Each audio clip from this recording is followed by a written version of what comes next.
Hi guys, welcome back to the Max Spence Business Podcast. Today I have a very special guest. His name's Jonnel. He's actually the owner of Farm to Fork, a food delivery company. It's great having you on the show, Jonnel. It's nice to be here, Max. Thanks for the opportunity. Awesome. So why don't we jump right into this? Why don't we do a little introduction about who you are, how did you sort of get into the food industry, and sort of your background? My name is Jonnel Sloane, and I got into the food industry when I kind of stumbled upon it. And this was in early 2000. I was living in the US before I moved here to Canada, and I'll backtrack a little bit. So in my 20s, I was a music promoter. We threw raves and pretty big productions in California and Arizona, and so Phoenix, LA, and Seattle. And then I got out of that industry and didn't really know what to do at the time. Went back to school for 2 years, got really bored of that. And then a friend brought me down to a business. He says, "Oh, I'm in this new business where we're selling meat door to door." And I was like, "Oh, I don't want to sell meat door to door. It's not really something I want to do." And he goes, "No, just come down, just try it out." I was like, "All right, whatever." And so we went down there, and it just so turns out that my friend or a guy that was the manager down there was an old friend from high school that we lost touch with, that we were really good friends. And he's like, "Oh, Jonnel." I walked in there and we knew each other instantly, my friend Dallas. And so he said, "Oh, just come out with me today. I'll show you. I'm going to make $800 to $1,000 today, cash paid today." I was like, "Okay, cool. Yeah, right. Cool." So I went out with him and I watched him do that. And I was hooked. So I was in that industry for quite some time. And then I became a national sales trainer I worked for I worked for a few different companies, and then kind of found the bigger companies and became a national sales trainer for those companies. And we travel from office to office, sometime with the owner too. And then I'm kind of summing this all up very quickly, but in 2010, the one business I was working for went out of business, and I became an independent, started making food now. I mean, cold storage. We were living in California. And then we moved to Canada in 2010, and I couldn't work here legally until about 2013, 14. And so I had to go back in the field because I got here. I was like, "Oh, I can't get a job. I can't do anything. I don't have my work permit or anything. My wife's Canadian, I'm not." And so I went back in the field and traveled again, working for some of the same, one companies that I worked for that was very large, and traveled all over a couple of years. In the meantime, I was working on trying to get my own similar business here in Canada, because it had never been done the same way it was being done in the US. There was variations of it, and so when I got my work permit, I was able to get a job here. I applied for Gordon Food Service and beat out 200 different applicants. And then my wife's like, "Okay, cool, you can stay here and work." And I was like, all of a sudden I came home and I was like, I don't want to go work for Gordon Food Service. I want to go back. I'm going to start my own business here doing that. I didn't know how. We had no money. We had nothing when we came to Canada. And I said, I got a couple producers down there in the US that are promised me that they're going to do export labels on product and be able to ship into Canada. So all I got to do is buy a truck and, start going. And that really, I didn't know if that was going to happen or not. So went back in the field for another couple months. And then one of the producers called me out of one of the brokers that brokers between them and a plant in Chicago that produces for the majority of the businesses in the US that do that business. They produce a beef, a chicken, and a pork, and a seafood product, and different variations of that. And they called me and they said, "Hey, we're able to ship to the US. Just go line up a ship to Canada. So go line up a cold storage and we'll get that meat shipped up there. You got to go get yourself a truck." So I was like, cool. Flew home. Where I was at, I can't remember. I was in Denver or somewhere else. I was like, "Oh, we got to go get a truck. How are we going to get a truck? I don't have any credit here." Like, "No, your credit doesn't follow you." My wife's like, "Oh, I just got a Walmart credit card. We got a $2,000 limit." So I'm like, "Oh, let's just go see if I can go down to Nissan and get a truck." So I went and got a truck, convinced Nissan to put a unit in their freezer unit made from Thermo King. They were making these really cool cold cubes at the time that ran off the inverter. Really cool setup. And had them put that in the financing, got the truck. Truck wasn't ready yet. Went back, worked in New York for a couple of weeks, which was right by the border. I had friends in the same business, so I traveled back and forth. Truck was ready, came back, meat was shipped into cold storage by then, and we just started going door to door. And I was originally, it was another company called, we started out as Home Food Solutions. So I ran that as a door to door company and had a little website that we created for like $500 and nothing fancy. It was just going door to door and basically, without any kind of Facebook marketing or anything. I didn't know anything about e-commerce at the time at all. I knew there was such thing, but I didn't know how to do it. I had no idea. And so fast forward about 2000, this was 2013. By the end of 2013, we came into wintertime, and this is my first actual real winter here. And I remember that year we had a thing called the polar vortex. It was like -40 below. And I still had to work. I still had to go support my family. I wasn't really making a lot of money at the time. I was just making, it was a lot different kind of, there's different consumer here in Canada and how they, the receptiveness of door to door compared to the US, what I was used to and the money I was making. But I still had to go out. So I went out. I remember I told my wife, I'm going to go out. It's okay. I'll go into businesses. I'll pitch businesses, owners, everything, and I was there for literally about, I was out for 20 minutes, came back in. I was like, I don't know what to do. I can't, there's no way. This is crazy. And so I was on Facebook at the time, and I had joined all these Facebook groups and like garage sale groups. And I was like, you know what? I'm going to take pictures of my product. I'm going to put it on these Facebook groups. I'm going to tell them who we are. We had a Facebook business page at the time, but I had nobody on there, like maybe 100 people that liked our page. And I just started posting our meat on the Facebook groups, garage sale groups, and I posted this sale, and it said Polar Vortex Special, and it was like gangbusters. I sold more meat that week, just posting on all these different garage sale groups, like you had Cornwall and Ottawa and Canada and Manitic and everywhere else, and all the outlying areas from Ottawa.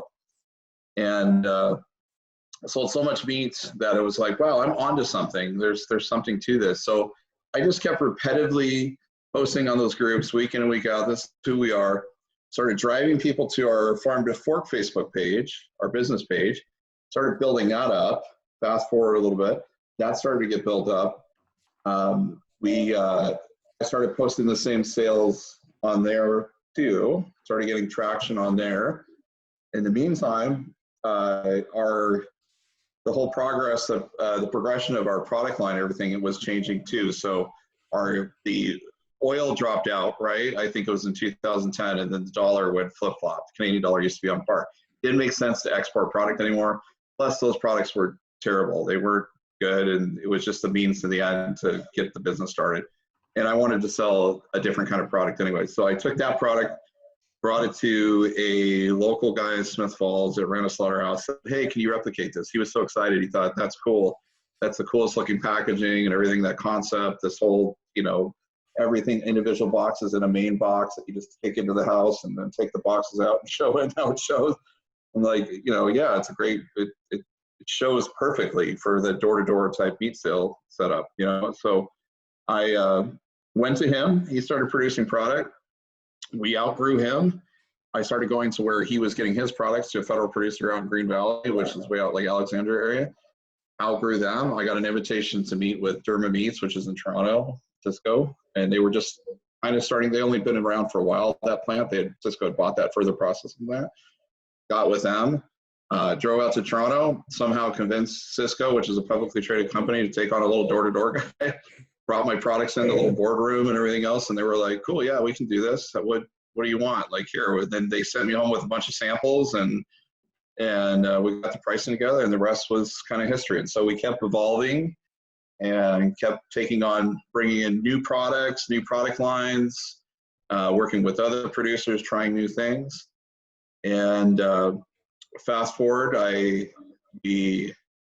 I got away from posting on any of the garage sale groups, and by this time we had our Facebook group built up quite a bit.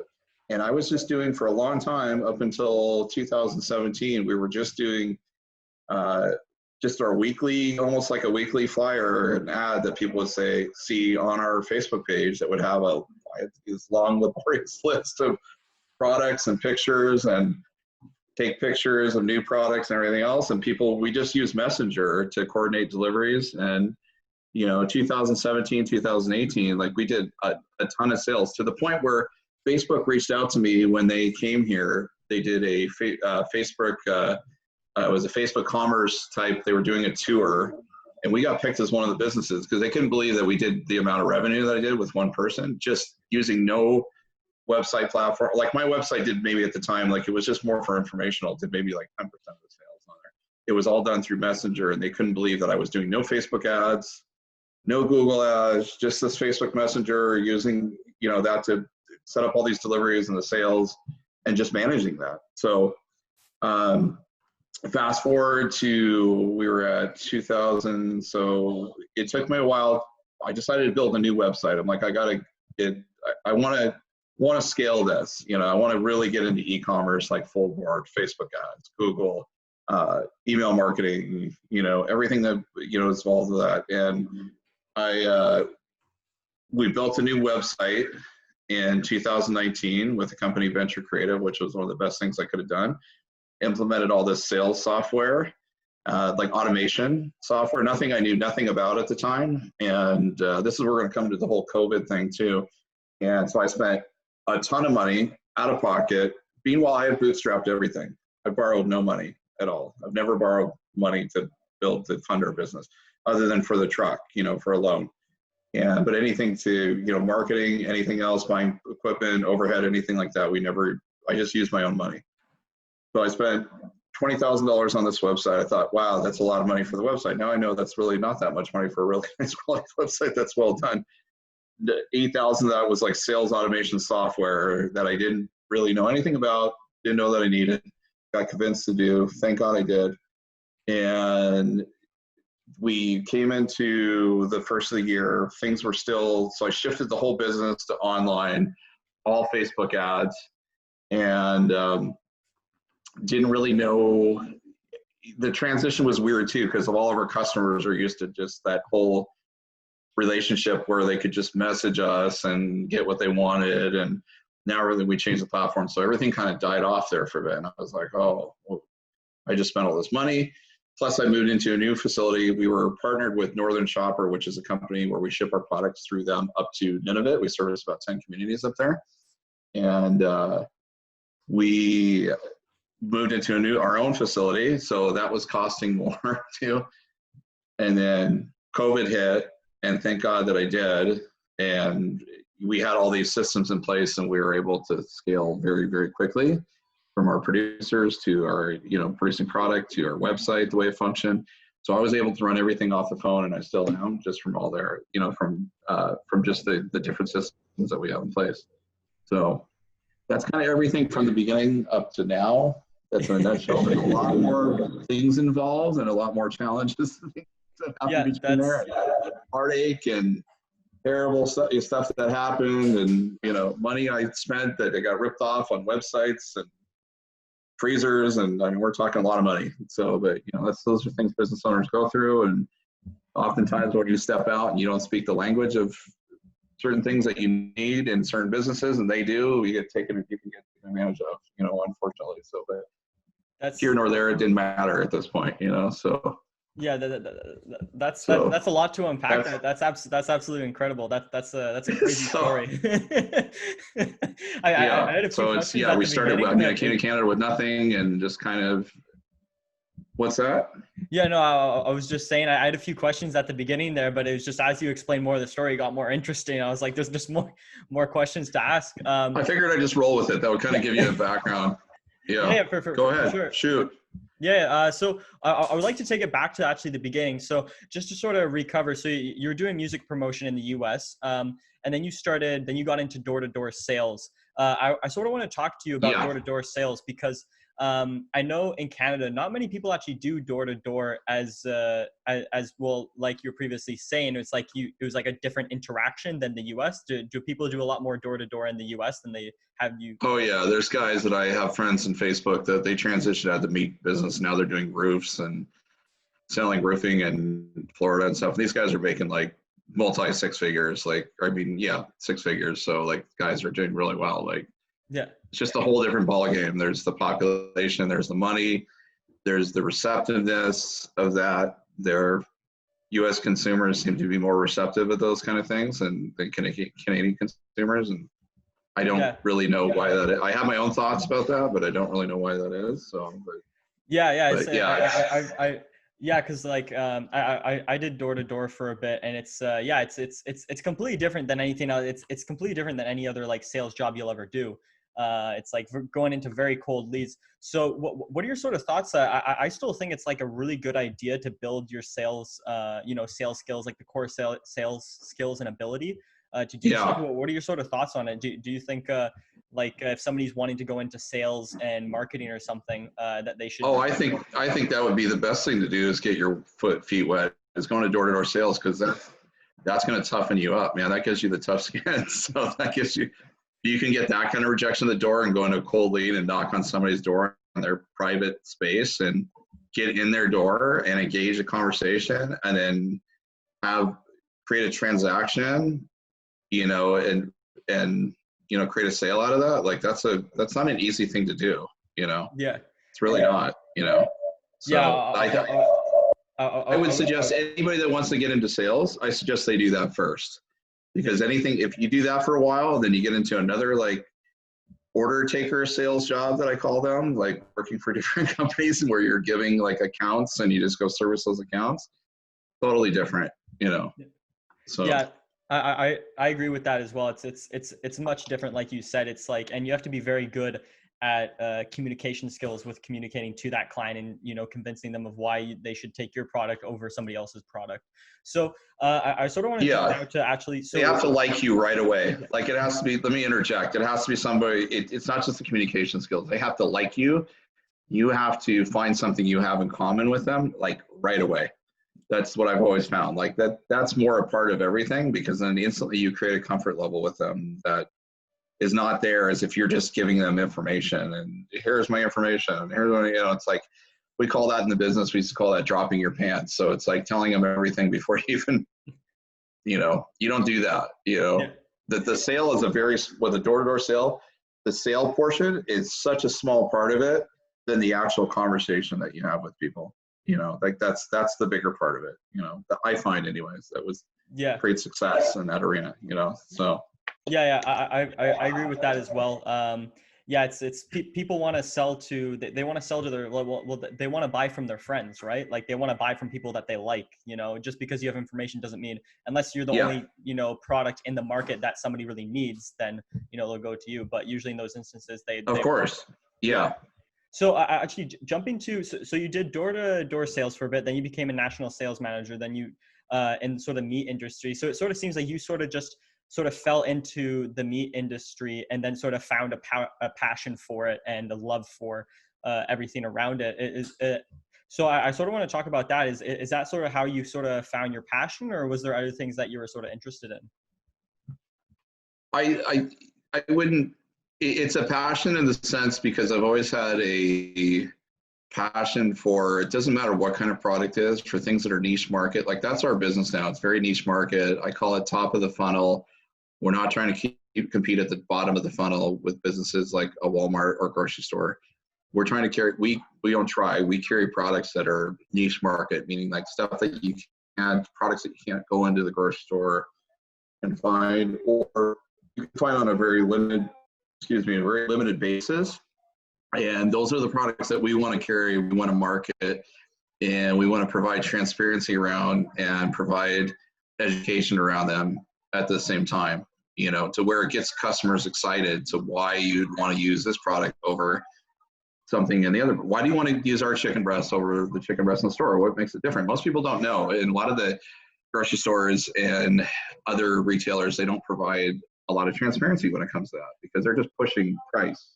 And, so I've always been interested in products that are, where there's some sort of more than just they're producing the product to create the lowest cost for that product, right? Whether it's agriculture or a car or a piece of clothing or, so I'm interested in products that really have some sort of, where it's more of an artisan type feel that goes into it. There's time that's spent in, there's craftsmanship, that's involved with that also. Oh, So okay, like that's where my passion were, just in general with my own business. That's where I found my niche, and that's how our company has evolved into that to what it is now, and continues to always evolve. Like, it's been an evolution of where we came from to where we are now. Like, it started out before I just wanted to sell meat and make money, and yes, I wanted quality products, but now it's become where those things are so dialed in, and all the other things that go along with it, like the transparency, the education, the packaging, down to the packaging, down to the branding, down to everything that goes along with that is important to me. So, I have a passion in general for sales, and I love e-commerce, and I love the evolution of that. And I think we're just at the beginning of it, especially in Canada, where like and even in the US, I think there's things that are going to come down the chute with software and things you can do with e-commerce, and the way people are sold and marketed to is just, I think we're just in the beginning. I mean, you look at a lot of these systems and how like Google operates and ads, and they're kind of they're functional and they serve their purpose, but there's going to be so many other things that are going to be involved with that, with AI and everything else that I'm studying, that is going to basically to how people are going to be marketed to in the future, and how we're going to consume products, and the functionality of that, and the how easy it is going to be. I mean, you look at Amazon, like when you go on there and you order stuff, and it's just like, there's the slide button, you just buy. It's just easy. So, and I think because of COVID, I know because of COVID, all that behavior has changed, and that's being tracked, and all these businesses have been tracking that from that data from the beginning, like really heavy data laden things, data laden, type metrics, and they're trying to transition and pivot their own business. They were already wanting to do that, and I think we're already tracking that, and now it's really become serious, right? That something like this can happen and shift everything just like that, So yeah, that's in a nutshell, that's just kind of my passion in general, to where, I'm always been interested in things that are like the craftsmanship things, or wow, that shirt's awesome because look at the fabric, look at the color. You can tell just right off the bat by looking at it, like that's not something you go buy at Walmart, So, and the branding involved with it and everything else, So okay, yeah. that's where I've brought that all into my own business and how we operate Farm to Fork, and what separates us, I believe, from other businesses that are in the same space. Oh, okay, awesome. So, actually, let's jump into that. So the creation of the, Farm to Fork. You said that, you tried door to door and it wasn't as good. So that sort of pushed, like, it wasn't as good as the US. So that pushed you to go into sort of e-commerce with the Facebook and doing the messaging system like that, right? Yeah, it was more of just out of necessity, because the weather, and I had never tried that out before, and it was just kind of a hunch, like, hey, let me just do this. Like, I gotta, when you know how to hustle, you got to find ways to make it happen regardless. It came down to where at that moment, I need to make money this week because I still need to pay my bills. So I'm going to try this. I don't know if it's going to work. And it worked. And that's just kind of where the light bulb went off. And I thought, okay, I need to build on this. I need to figure this out. And I need to keep finding people that know more than I do, and pick their brain or pay them to do these things, So, Yeah. and constantly keep evolving that, and start listening to podcasts and things like that. Guys are, it's like, I'm not the smartest guy in the room. I never will be. But I always try to get myself in the room where the smartest people are, whether I'm listening to something that I don't even understand, like a podcast, like listen to a lot of Silicon Valley guys that are e-commerce, that do all big, huge, like $100 million companies and stuff like that. And just listen to them, and things come up, and I'm like, oh, I don't know what that means. Let me get on Google, and it's like, cool. We live in a day and age where you can find out anything. If you really want to learn, you can find it out. You don't need to go to school for that, like, at all anymore. Yeah. Like, that's a joke. Like, to go to a university and pay somebody to do, specialized things, you have to. But things with sales and business, I don't think you have to do that anymore. I think you can find all that stuff anywhere, online. So yeah, that was the transition. It was just kind of fell into it. And it just, this keeps evolving, and I keep trying new things and hearing new things. And then now we have a team where I contract our stuff out and I bring it to their attention and I have them look it up. And then we like, cool, yeah, this would work. This would be cool. Like we have meetings every Monday and we're always brainstorming on stuff to keep, to have the business be more automated. Like everything's about automation now. It's where if I can take this and put this here, some sort of software or app or functionality or code, something into the website, and it creates more time or more functionality or a better customer experience, we're all for it, as long as it will work within our budget and we can do that. And, and as we grow, we invest that money back and can keep doing that. So, yeah. Yeah. So I want to ask you, so what do you think made you so successful in the sort of meat industry? Because I know it's like from what, I've seen at grocery stores, I don't think there's many people that are doing exactly what you're doing with the high niche level and very like deliver to door service. But what do you think made you successful? Because I do think I'm not too sure 100% sure, but I do think that it's probably an oversaturated market right now with how many people can get into doing this. So how did you actually how would you sort of differ yourself from the pack and make yourself sort of successful? One, we have better systems in play. Two, we've been doing this for a while, so I always strive to have the best customer service possible. And we have a lot of good reviews. And we have a lot of good social proof too. And that plays in a big factor when people are looking online for companies that they're looking for organic meats or, better quality meats they get at Costco instead of buying mechanically tenderized Costco meat. They want aged beef. They're looking for, like a dry aged or aged, or, they're looking for meat that has transparency. Everybody's looking for something different. We kind of have brought that all under one umbrella, I believe, and all our different collections on our website, they kind of cross over too. So I think that's where a lot of it, where we attract new customers, like we have a 70%, like we just went through this with our team because I had a couple of companies that were looking at us that might want to acquire us. I don't think we're there yet, but we're starting to get that attention.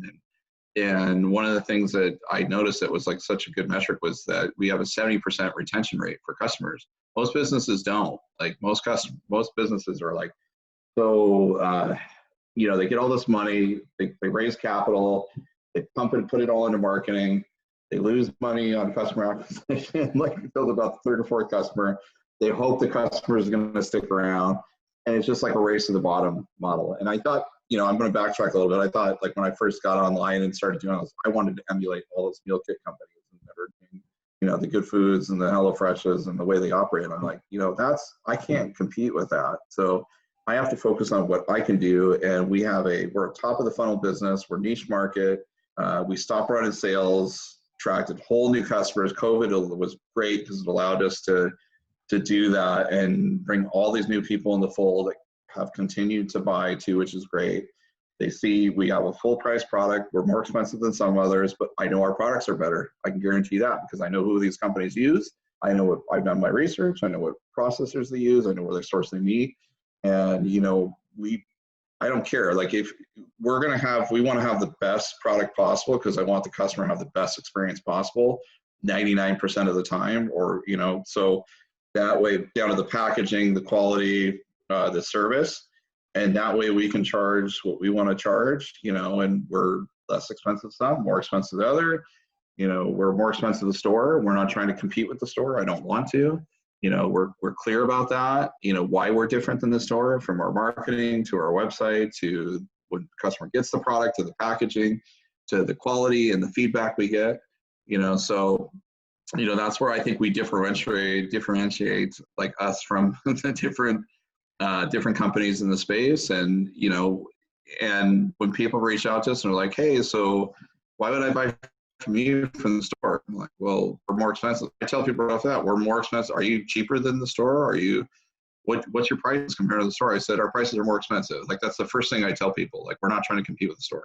We're different. Here's why, and then I list, here's our producer packer page. Here's the value system of the meat. Here's all how our products are packaged, portioned. So those are the things that right off the bat that I know are going to keep it. As long as the grocery stores don't start doing this, or somebody comes in that space and starts doing the same thing we're doing, we're going to continue, I think, to be successful. And And I don't think that the stores will do that kind of stuff, because I think it's just a lot of those models, I think they try, but most of the products they come out with that are similar don't do very well. I notice, because I see different product lines from different producers, and I know where they come from. I know, it's like there's a certain, they put a marketing term on it. This is such and such beef, and I know where it came from. It came from a JBS plant. It's coming through this producer, and they put it in the store, and it doesn't do well. The reason being is because most people are going to the store are not. They're buying lowest common. They want the lowest price possible. And then they're going to shop different places to get that. That's not the customer we're going for. But there's a lot of customers out there that that's not as important to them. The service is important, getting the delivery, service that goes along with delivery, the quality of the products, the packaging, and how that all functions. So that's their value system, what they want.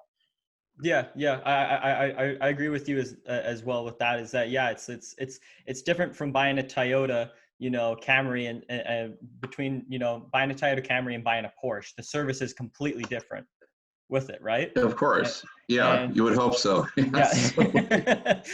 Yeah. So I want to sort of talk about that a bit more. So yeah, you focused on going to the high end of the market.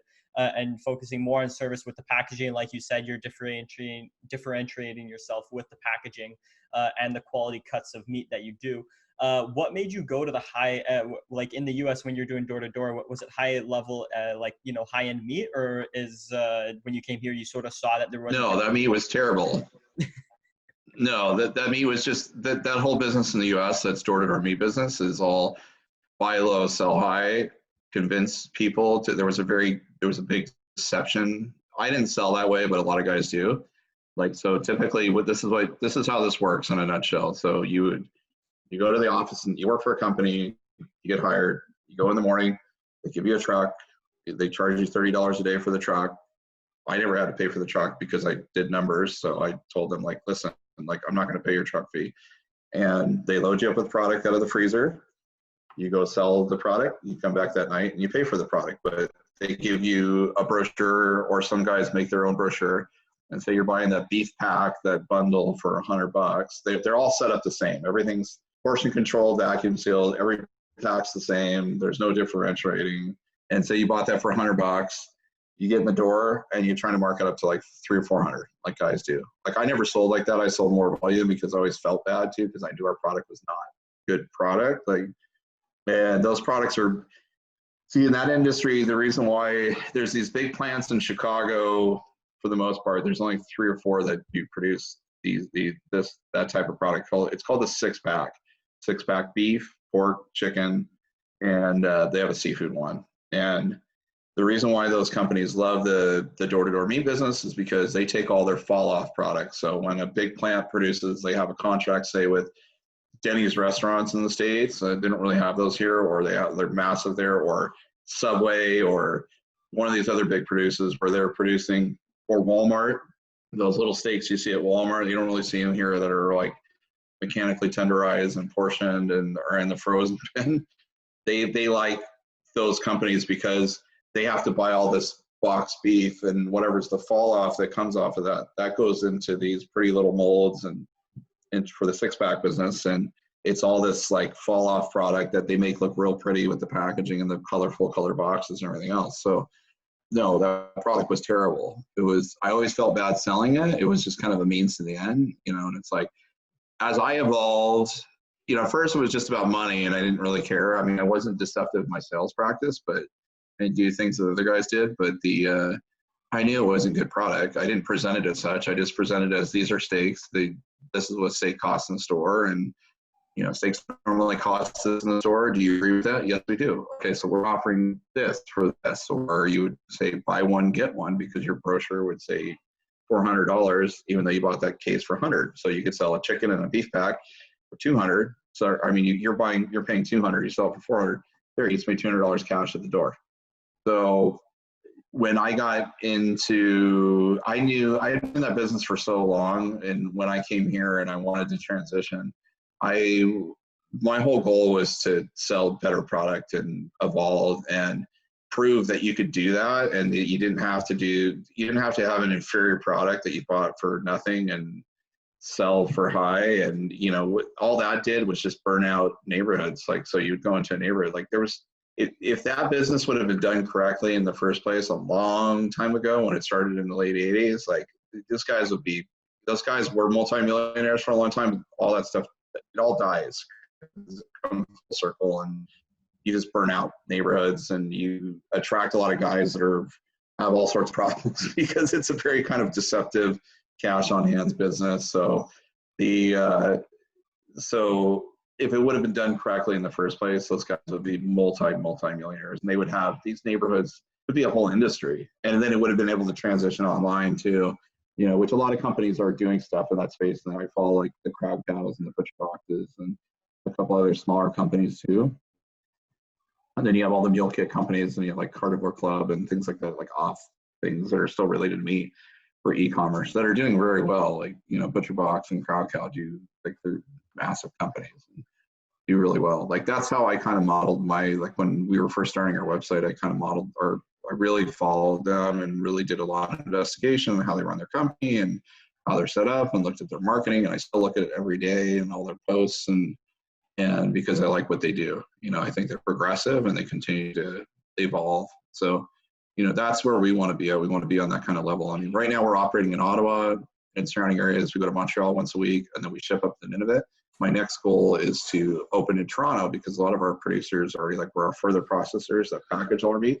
They're all in the Toronto area. There's nobody here in Ottawa that has like a massive further processing plant that can cut and package anything to scale. Like, so that gets back to where a lot of these companies that are in the same space here in Ottawa, they're not really doing anything with any of these bigger processors that can create product, consistency of product, how it performs from one pound of ground beef to the next could be different. We know ours are consistent constantly, to the packaging, to the sizing, and everything else. So that's where I find a lot of feedback, where there's, even during COVID, there's been, people have used other companies and then they've used ours and they've stuck with us.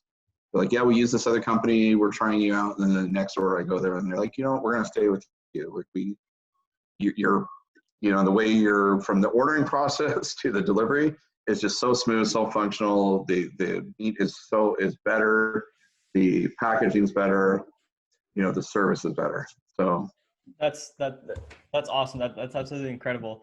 That's amazing. And there's a few things I want to say is like, I really love your brand, Farm to Fork. Like that's such a strong name that you can use for like your branding and everything like that. Like it's a great name for your brand, and it flows so simply. And then also, like you were saying before, is making that, and I think that's really the best. And I look at Shopify for e-commerce and how they made the website building process so seamless and so easy for consumers that they could just jump on and go use it. Right now I'm building my own website and using WordPress. And to be honest, WordPress it's pretty difficult because it's a lot of different stuff. Like, you can do a lot more with it, but it's a little bit more difficult. It takes time to learn it. Whereas when I use Shopify for a previous sort of business, you can just jump on it and just boom, just start going with it. Well, that's where, so there's two different, like, we have a WooCommerce WordPress website, but to have a really good WordPress WooCommerce website, you got to have somebody that really knows what they're doing and really understands WooCommerce and WordPress. Like, it's like they got to be a top-notch mechanic that would, you can't have somebody that's not to work on your Ferrari. That I consider them to be like a Ferrari, but there's so many different parts that you have to do. Like Shopify is more like just out of the box. Anybody can do it, which is great. It's seamless. Like, so for anybody who wants to jump into the e-commerce, Shopify is great. But just get started and get going and get your feet wet, and I would suggest that, but anybody that really wants to get out of they have a plan in place and they're working with a good team, and that team really has an understanding of how that works and how WooCommerce works. I think there's so much more that you can do with the WooCommerce and WordPress website. That's why I decided to go with that. And, the company I hired, they were like, well, you can do this with Shopify, or you can do this with WooCommerce and your WordPress.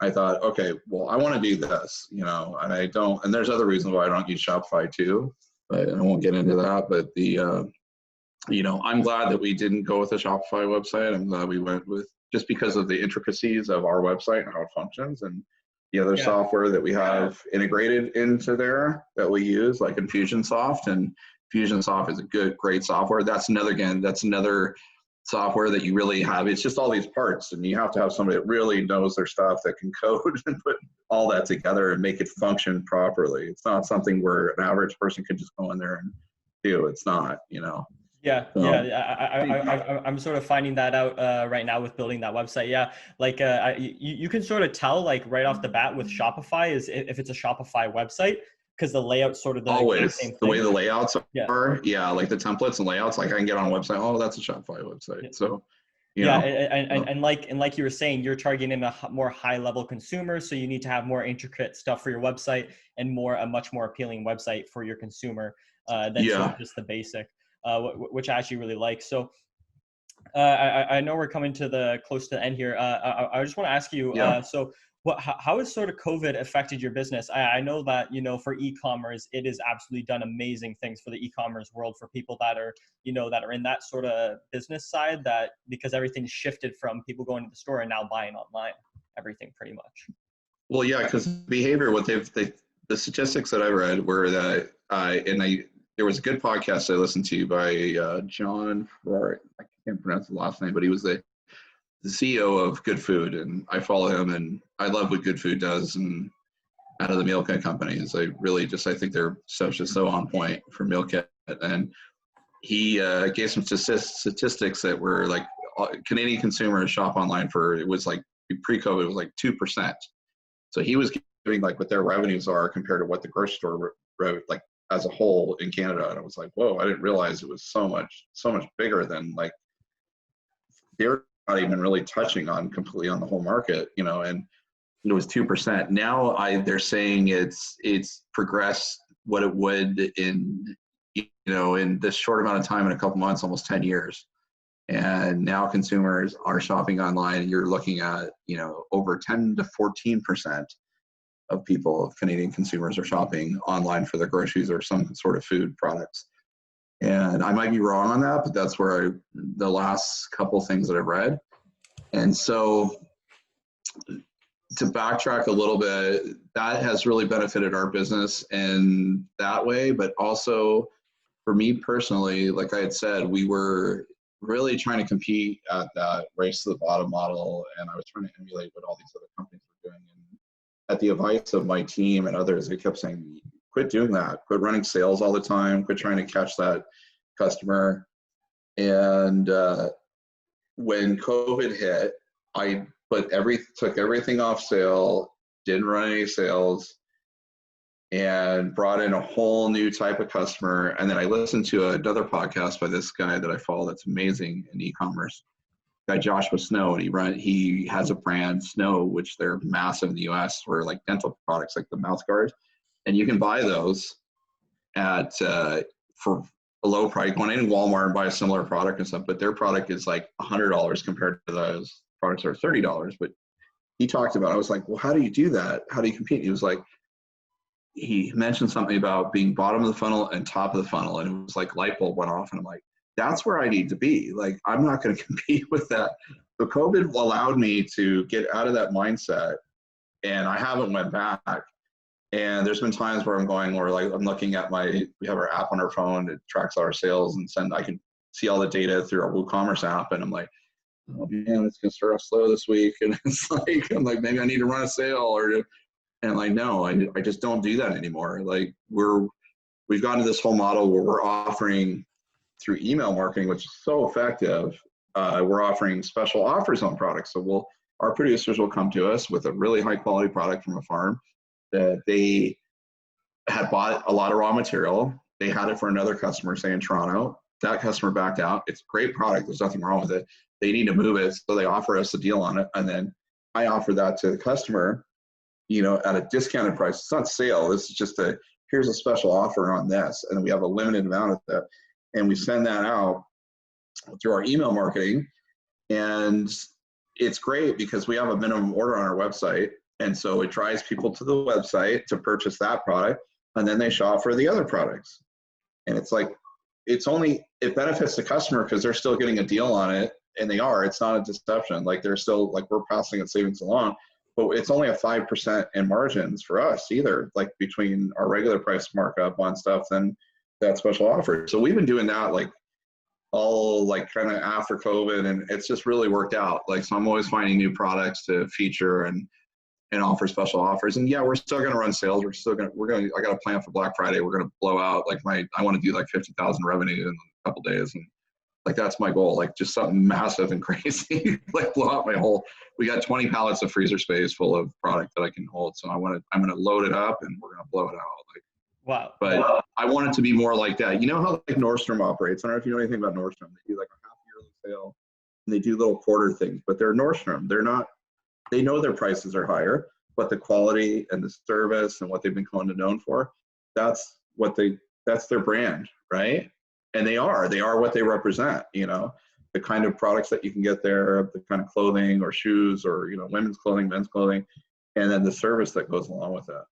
You know, it's not as much here present in Canada, but in the US, that's kind of like that retailer has been known for that for years, you know, and there's other retailers like that, where that experience that goes along with that and the quality and stuff, you pay for that, right? Like, so, and then people get excited when you have a half yearly sale because they're like, then that's when everybody get really excited because they're like, wow, this is the opportunity to get all this and we can do it. You know, it's like, that's when you'll make a bunch of money, but it doesn't really matter. It's not really, it's more of a giving back to your customers. Like, you know, and we do things with that too, where if you order every fourth order, we send out an automated coupon to, hey, thank you so much.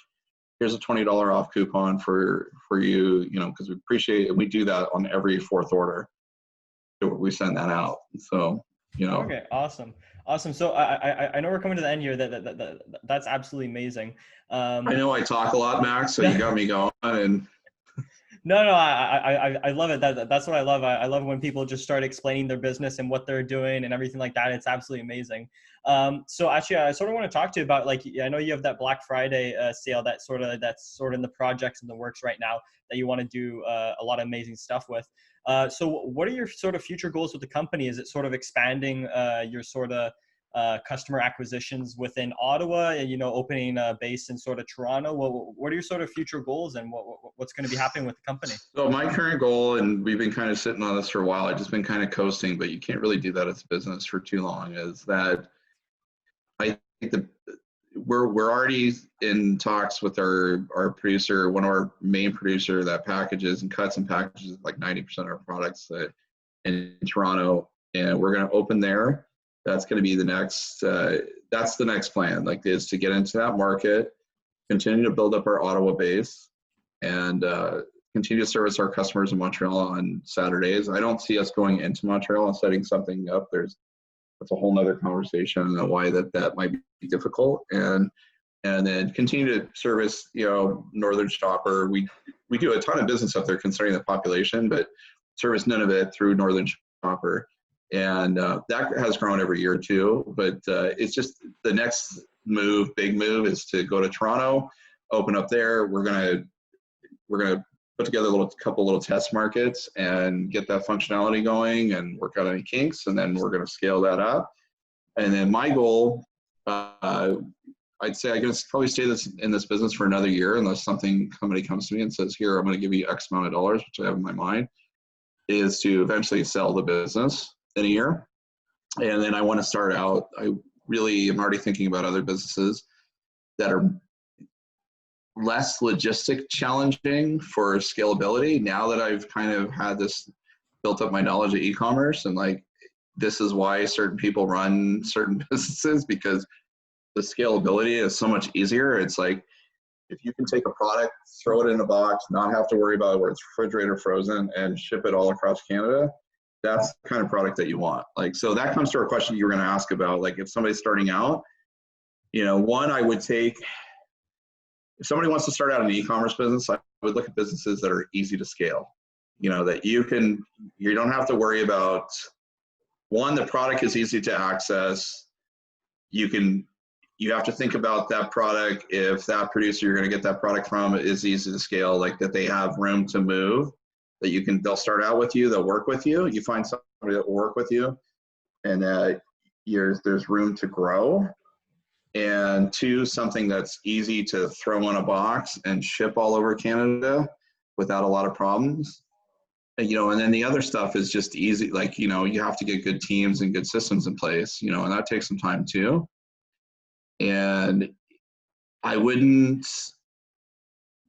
start out with trying to, I'm going to raise all this money unless you really know what you're doing and you got some really smart people. I would bootstrap the business. I would just start with something simple.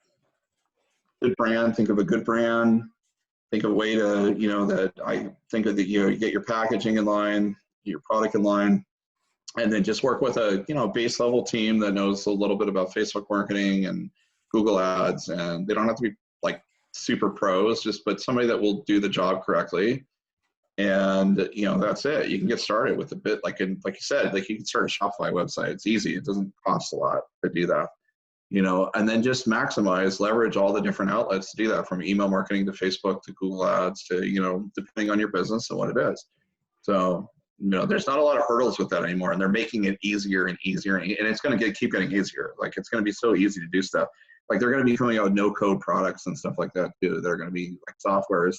That's where it's headed, like to where everything's out of the box, right? It would make sense for businesses to do that if you're selling a software or selling a program or now, that where it's a no code type product, right? Because you're going to get more consumers. There's not going to be where I got to be as a consumer, find somebody that's going to be able to have to bring that, to life for me. So, so that's where, I see that I kind of rambled, I got off there, but I think that's what I see as far as like to close with, is that if you're going to start out a new business, I would just start small, start with something you can grow. You can fall, because you're going to, like, I've fallen so many times, and I've made some really dumb decisions, cost me a lot of money, but I just kept going because I knew that there was something there, and you got to keep going, and I wouldn't try to replicate other businesses of what they're doing other than their systems, but don't try to be the next HelloFresh or Good Food or anything like that. Like, I don't think that's, you're not going to compete in that space. You just won't at this point. So Yeah. there's certain markets that are totally saturated in e-commerce that I wouldn't even touch. Yeah. So I have an idea for something that kind of is modeled after what Carnivore Club's doing, and they're in the US and Canada as far as business. Like I said, I'm really into niche market products, and I thought, this would be so cool. I'll share this. I don't care if somebody else wants to do this. I thought, and call it artisan made, and it's all different products. It could be a beef jerky or a honey or whatever, artisan made food products that don't require refrigeration, don't require, to be frozen or any of that, or on a limited basis, and you can ship all over Canada. Have a box that gets sent out monthly that's Canadian artisan made, that you pull from all these different artisan producers, and there's a ton of them, and you see them all the time. They don't know how to market anything. They got great products. They got really cool branding, or you could help them with their branding. But we could be a company that comes and said, hey, listen, you have a great product. Let us help you with your branding. Let us bring it to market, but you're going to have to sell it through our funnel, to do it. So that's kind of where I see that would be a great thing to do in the future. So something similar like that, and something you can ship all over Canada, and market all over Canada. So. No, well, yeah. Thank you for that. That was some great advice. That's absolutely amazing. And yeah, I 100% agree with you again on that. Is with like you were saying, is pick something that when you're first starting out is something that is easy to sort of scale, like you were saying. So I know we're coming to the end here. Where can people actually find out more about your company, what you're doing, and let's say if they're looking to actually get some of this like high quality cut meat delivered to them, where can they go to find that as well? So really easy. Our website is farm-to-fork-delivery.ca, and then all of our social media handles. We're on there every day on Instagram and on Facebook, and it's Farm to Fork Delivery on Facebook, and at the Farm to Fork Delivery on Instagram. Really simple. So, and we engage every day on there with customers, and we're always posting on there. So it's Facebook and Instagram. We're on Twitter too. We're not active on there, but we do post daily through our Instagram through there too. But you can go there and you can ask questions, and we're always up to answering those questions. And we have like usually within a 10-minute response time, and or our website. which is great. Our website is broken up into, there's a producer packer page at the bottom. You can click on there. I always encourage people when I meet people out in the field, go there first, find out who we work with, click on those websites, kind of get an idea of where everything's produced and what farms they come from. And then there's the 3 different collections. We have a naturally raised collection, we have a cut above collection, and then we have our seafood collection. And that's where you're going to find different products that people are looking for, but they all cross over too within that arena. That's niche market, top of the funnel, premium. Oh, okay. Awesome. Well, thank you for coming on the show again. It's amazing having you on and hearing your story about, your company Farm to Fork and what you guys are doing out there in the food industry. But yes, thank you again for coming on. Yeah, I really appreciate it, Max, and hopefully your audience will gain something out of this. So, sometimes I ramble, but hopefully it'll be something that they're able to gain out of it too. That's my hope. So, Yeah, awesome.